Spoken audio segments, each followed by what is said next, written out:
não a uma igreja, mas aos judeus da diáspora, que estavam espalhados, dispersos, fora da Palestina. Provavelmente essa epístola foi escrita por volta dos anos 44 a 62 depois de Cristo, sendo um dos livros mais antigos do Novo Testamento. O tema principal ou central desta epístola é a fé verdadeira e se evidencia por meio das obras e por de uma vida prática de obediência. Tiago vai enfatizar nessa epístola que o cristianismo não é apenas uma crença intelectual, mas é uma transformação concreta de caráter e de vida. Quando nós olhamos para este livro, percebemos que há uma estrutura que envolve todo o livro. O capítulo 1, Tiago vai falar acerca das provações e da ortopraxia da palavra. Ele vai falar sobre alegria nas provações, sabedoria de Deus, tentação que não vem de Deus, a prática da palavra. E ele vai dizer que nós devemos ser praticantes da palavra e não somente ouvintes. O capítulo de número 2, ele vai falar acerca da condenação, da parcialidade em não fazer acepção de pessoas. Ele também vai falar que a fé sem as obras é morta. E no capítulo de número 2, versículo 17, ele vai dizer: assim também a fé, se não tiver obras, por si só está morta. E ele vai dar exemplos desta fé através da vida de Abraão, capítulo 2, versículo 21, e a vida de Raabe, conforme o capítulo 2 e o versículo 25. No capítulo de número 3, Tiago vai falar ainda a respeito do poder da língua. Ele adverte aos mestres e ele compara a língua a algumas coisas. Ele diz que a língua é como um freio do cavalo, é como um leme do navio e é como um fogo destruidor. Ele ainda contrasta a língua com a sabedoria terrena, que é invejosa e é ambiciosa, capítulo 3, versículos 14 ao 16. E ele vai falar também sobre a sabedoria do alto, que é pura, pacífica e misericordiosa, conforme o capítulo 3 e o versículo 17. No capítulo 4, Tiago vai falar acerca do mundanismo e da humildade. Ele vai dizer, ou vai falar sobre os conflitos que é proveniente das paixões, capítulo 4, versículo 1. Vai advertir a igreja contra a inimizade contra o mundo, capítulo 4, versículo 4. E ele vai fazer um chamado a um arrependimento, dizendo: chegai-vos a Deus e ele se chegará a vós. O capítulo 5, a qual a gente vai fazer uma síntese esta noite, ele vai falar acerca de 3 coisas: justiça, paciência e oração. Ele vai primeiro, no capítulo 5, versículo 1, ele vai advertir aqueles que eram ricos e que oprimiam os pobres dentro da igreja. No capítulo 5, versículo 7, ele vai falar sobre a paciência até o dia do retorno do Senhor. No capítulo 5, versículos 13 ao 18, ele vai falar sobre a oração eficaz. E ele vai ter como exemplo a vida do profeta Elias. E é aqui que nós queremos embasar a síntese deste capítulo. Ele vai falar que a oração, ela é poderosa e ela é eficaz. E ele tem Elias como exemplo da oração eficaz que vem de Deus. Quantos dizem amém? Porém, queridos, quando nós falamos a respeito de Elias, a primeira coisa que a gente pensa é que Elias era um homem cheio de autoridade. Quando a gente olha para a vida dos homens do Antigo Testamento, parece que não tem nenhum outro homem semelhante a Elias. E a Bíblia, ela é vasta em falar a respeito deste homem. Por diversas vezes Elias aparece na Bíblia. Eu quero evidenciar algumas aparições do profeta. No Antigo Testamento, por exemplo, em 1 Reis, capítulo 17, versículo 1, ele aparece sendo sustentado por corvos no rio ou no ribeiro de Querite. No capítulo 17, versículos 2 a 6, ele multiplica a farinha e azeite da viúva de Sarepta. Em 1 Reis capítulo 17, versículos 8 ao 16, ele ressuscita o filho da viúva. No capítulo 17, versículo de número 24, ele desafia os profetas de Baal, e diz a Bíblia que cai fogo do céu e Deus responde à oração do profeta. No capítulo 18, versículos 16 a 40, Elias ele é chama Eliseu para ser o seu sucessor. No capítulo 19, versículos 19 ao 21, ele profetiza contra o rei Acabe no caso da vinha de Nabote.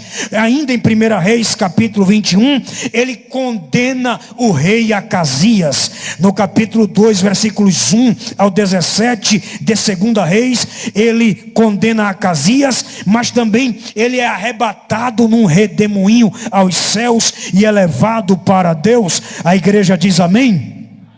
No Novo Testamento, Elias se destaca, porque nenhum outro profeta recebe a evidência como Elias é evidenciado. No Novo Testamento também, Elias volta a aparecer.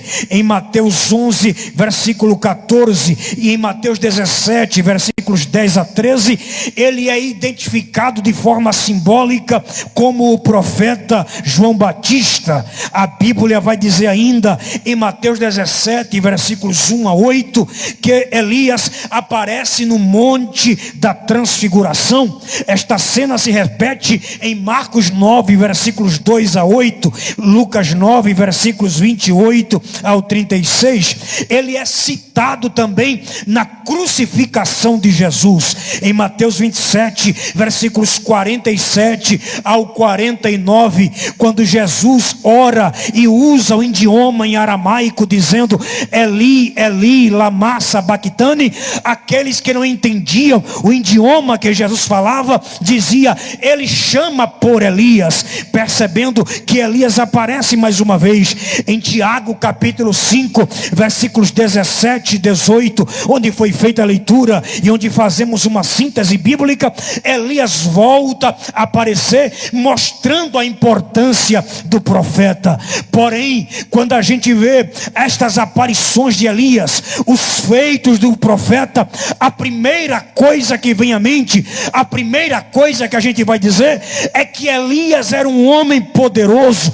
E a gente pode até abrir a boca para dizer: eu queria ser como Elias. Eu mesmo, que gosto de pregar a palavra de Deus e sou ousado, gosto de ser ousado quando prego, eu queria ser como Elias. Mas quando a gente olha para Elias, a gente só olha estas partes, que ele está cheio de autoridade, que ele profetiza, que ele é usado por Deus. Só que a gente se esquece de uma coisa: Elias era semelhante a todos nós.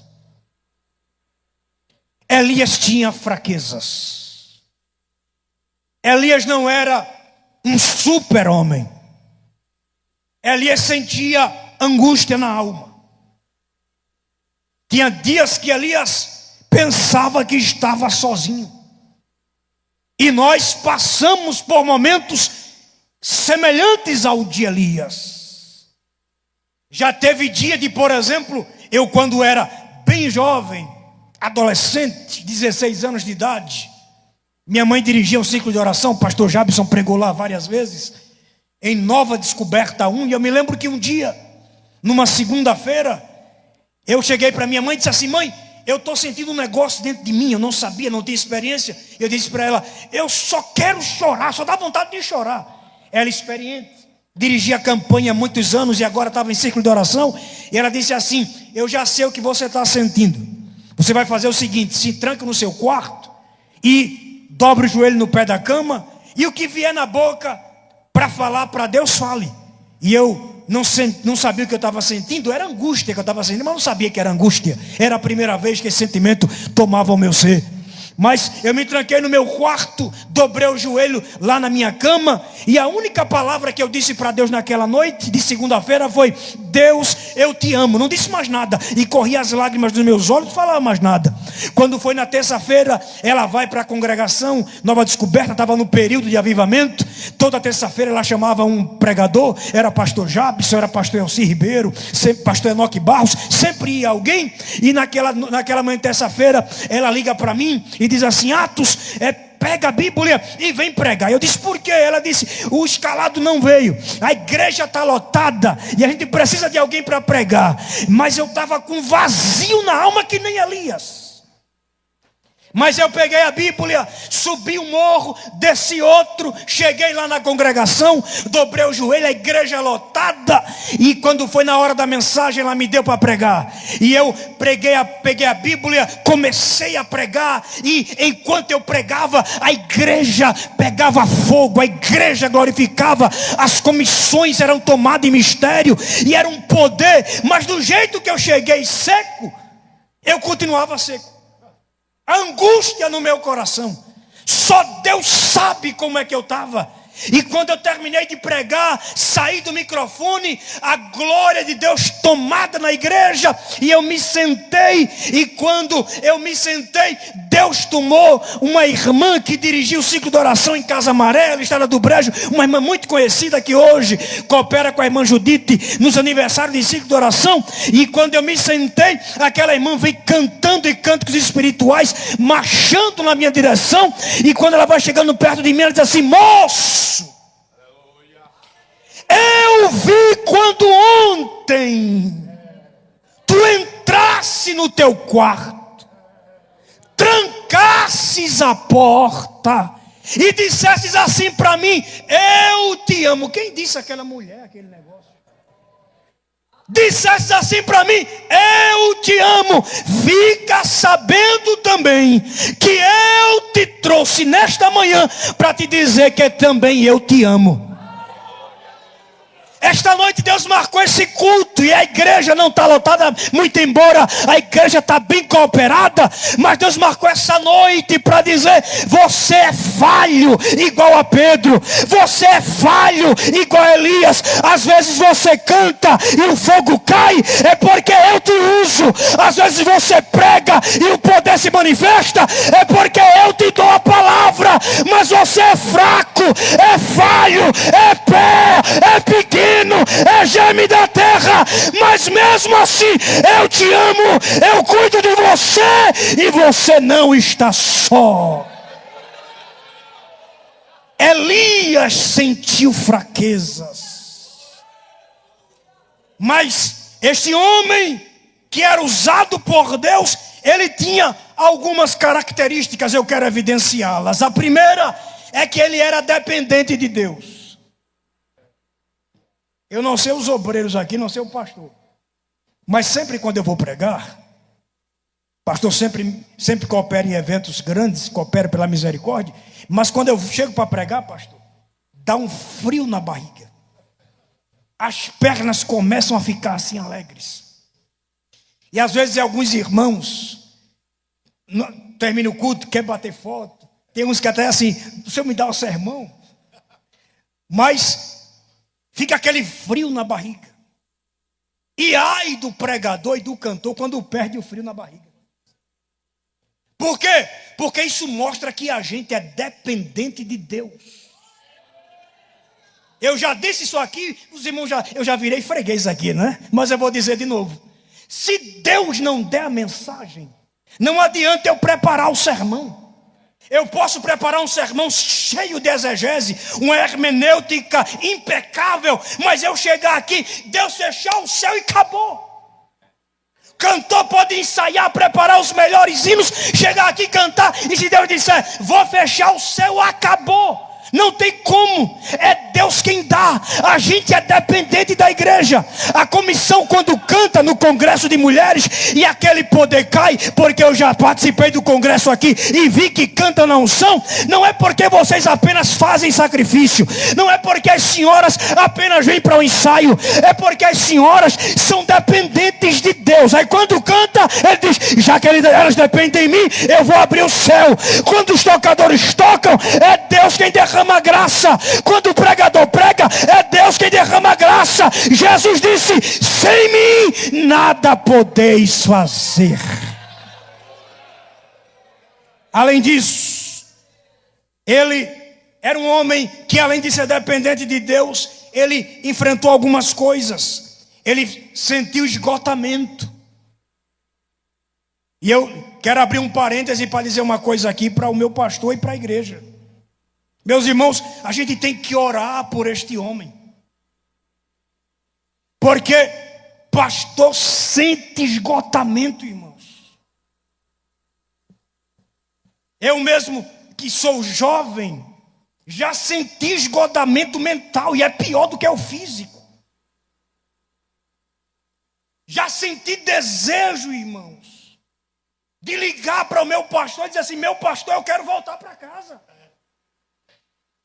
Porque quem é de Recife, o pastor está aqui, sabe, em Recife não tem culto ruim não. Se o pastor aí tu fizer 1 ano de simpósio de doutrina, de segunda a domingo, é 1 ano de igreja cheia.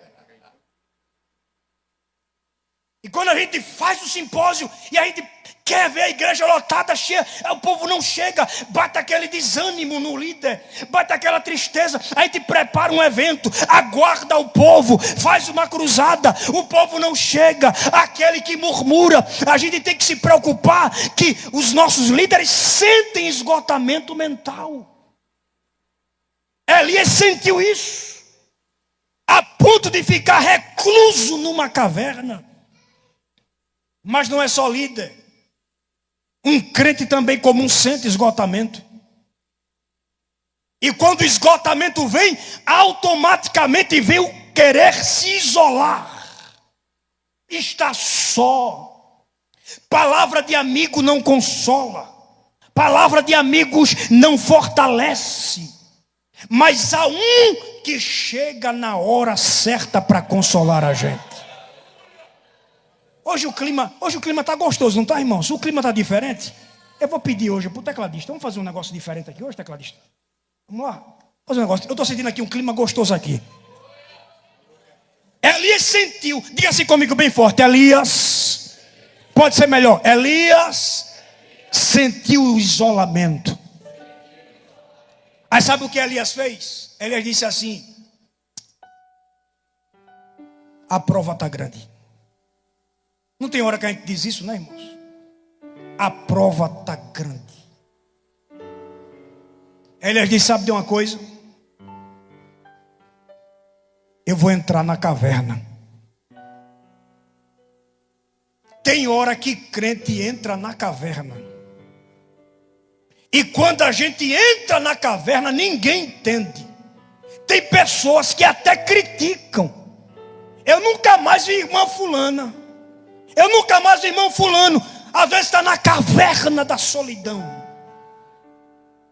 Mas que eu acho gostoso em Deus é que Deus ainda visita crente na caverna. A Bíblia diz que de repente veio um temporal na caverna onde Elias estava. E naquele barulho do temporal, Deus estava, irmãos? Deus não estava. Quando Deus quer, Deus fala com a gente no temporal. Teve uma hora que soprou um vento forte, mas Deus não estava lá. Mas de repente aconteceu na caverna o que está acontecendo aqui.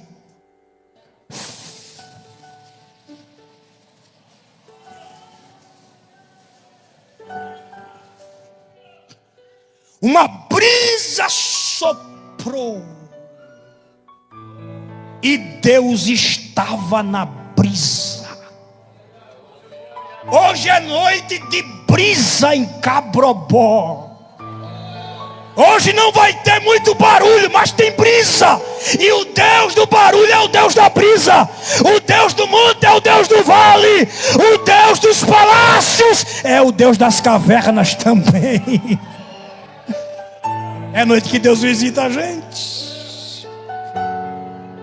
Mas este homem, Elias, ele cria na palavra de Deus. O que Deus falava, ele cria. Ele acreditava. A fé de Elias era inabalável. Ele chegou um dia para Acabe e disse assim: segundo a minha palavra. Mas não era só a palavra dele. Ele sabia que quando a nação estava idólatra, Deus cerrava o céu. Então, ligado à palavra e crendo na palavra, ele disse: segundo a minha palavra, não haverá nem chuva, nem orvalho sobre a terra. E durante 3 anos e meio não teve chuva, foi seca. Mas teve um dia que ele chegou para o seu moço e disse assim: vê se tem sinal de chuva aí. Ô irmãos, qual é o primeiro sinal de chuva? Qual é o primeiro sinal de chuva? Nuvem. O moço dele foi lá e viu o céu limpo. Disse: meu senhor, tem chuva não. Volta de novo. Ele voltou. E o céu limpo. E por quantas vezes ele fez isso? 7 vezes. Na 7ª vez, quando ele volta, ele diz: meu senhor, eu vi uma nuvem. Agora a bichinha é pequenininha. É do tamanho da mão de um homem. Deus, para fazer milagre, não precisa de coisa grande. Volta para Acabe e manda ele preparar a carruagem dele, porque tem ruído de uma grande chuva. Vai chover. E como ele profetizou, assim Deus fez. Ele cria na palavra de Deus. Você crê na palavra? Você crê na palavra? Você está crendo? Esta noite, Deus marcou esta noite para dizer para todos nós: se você crê, Deus, irmãos, Deus é tão glorioso que para trabalhar, Ele trabalha em parceria. Deus nunca trabalha só. A gente faz a nossa parte e Ele faz a parte dele. Para aquela mulher, a viúva, para que multiplicasse o azeite, a tarefa dela era pedir vasilha emprestada. Ela foi de casa em casa fazendo a parte dela. Depois que ela fez a parte dela, juntou um bocado de vasilha, aí veio a parte de Deus. O azeite multiplicou. Tem hora que a gente tem que fazer a parte dele. E pregador, qual é a minha parte nesta noite? É juntar vasilha? Não. É ir na casa do vizinho? Não. A tua parte hoje, cabrobró, é crer, é ter fé. Você crê? Então te prepara. Virá a novidade de Deus para tua vida. Mas uma outra verdade é que Elias cria no poder da oração. Agostinho de Hipona, ele disse que a oração é a chave do céu. João Grisóstomo falou que a oração é a luz para a alma. Tertuliano, ele disse que a oração é o sacrifício da alma. Martinho Lutero, ele disse que orar é deixar Deus agir. Elias, ele cria no poder da oração. E a Bíblia diz que um dia ele chegou para Acabe, e Acabe disse assim para ele: és tu perturbador de Israel? Ele disse: perturbador é você e sua família. Camarada dizer isso para um rei? Perturbador é tu e tua família. Agora tem uma coisa: pega o povo todinho aí, chama os profetas de Baal e de Azera e vamos dar uma volta ali no Carmelo. Juntou o povo, foi os profetas, 850. Elias sozinho de um lado, 850 do outro, uma plateia de crente indeciso. Aí Elias diz assim: até quando vocês cochearão em dois pensamentos? Se querem servir a Deus, sirvam. Mas se querem servir a Baal, sirvam. E ele vira para os 850 profetas assim: eu quero fazer um negócio. Tragam aqui 2 bezerros. Vocês escolhem de vocês, eu escolho o meu. Vocês vão preparar o altar, o sacrifício, eu vou preparar o meu. E o Deus que responder com fogo, esse será Deus. Aí o povo disse: é de Deus esse negócio. Os profetas de Baal pegaram o sacrifício, prepararam os animais e começaram a cortar. Começaram de manhã, vai chegando meio-dia, eles começam a clamar: Baal, Baal, Baal, Azerá, Azerá, responde. Nada dos deuses pagãos responder. Aí eles começam a se automutilar, eles começam a se cortar. E enquanto eles se cortavam e começaram a gritar, nada acontecia. Elias orou e disse assim: gritem mais alto. Talvez Baal está tirando um cochilo, ou quem sabe ele está em reunião com Azerá. Quem sabe ele está preparando as malas para dar uma viagem. E até o meio-dia e nada aconteceu. Depois que eles pararam e terminou o tempo deles, Elias pegou o seu sacrifício. E crente não sacrifica de qualquer jeito. Crente tem que sacrificar coisa organizada. Ele pegou o bezerro, colocou no altar. O altar estava desmanchado. Ele colocou as pedras no lugar. Crente com o altar quebrado não tem resposta. Crente com o altar desmantelado não tem fogo. Ele preparou o altar, colocou a água e disse: Deus de Abraão, Deus de Isaque, Deus de Jacó, mostra que há Deus em Israel.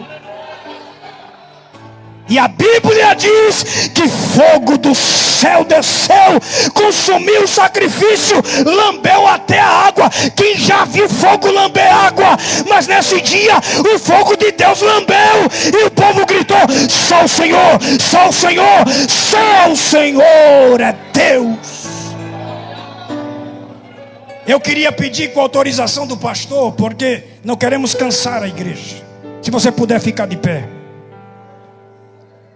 Diga assim comigo: meu Deus, que é o Deus de Elias, Ele responde orações. Queridos, um pastor aqui da Igreja Batista, lá de Minas Gerais, ele estava de férias, ganhou os dias dele de férias. E ele decidiu ir para a Suécia. Porque um grande pregador ia pregar numa cruzada num grande estádio de futebol, um pregador muito famoso. E aquele pastor Batista admirava demais aquele pregador e disse assim: eu vou viajar, tirar as férias na Suécia e vou ver pessoalmente aquele pregador. E ele foi para o estádio. E o estádio estava lotado de pessoas. E o pregador pregou, e o trabalho foi num Pentecostes.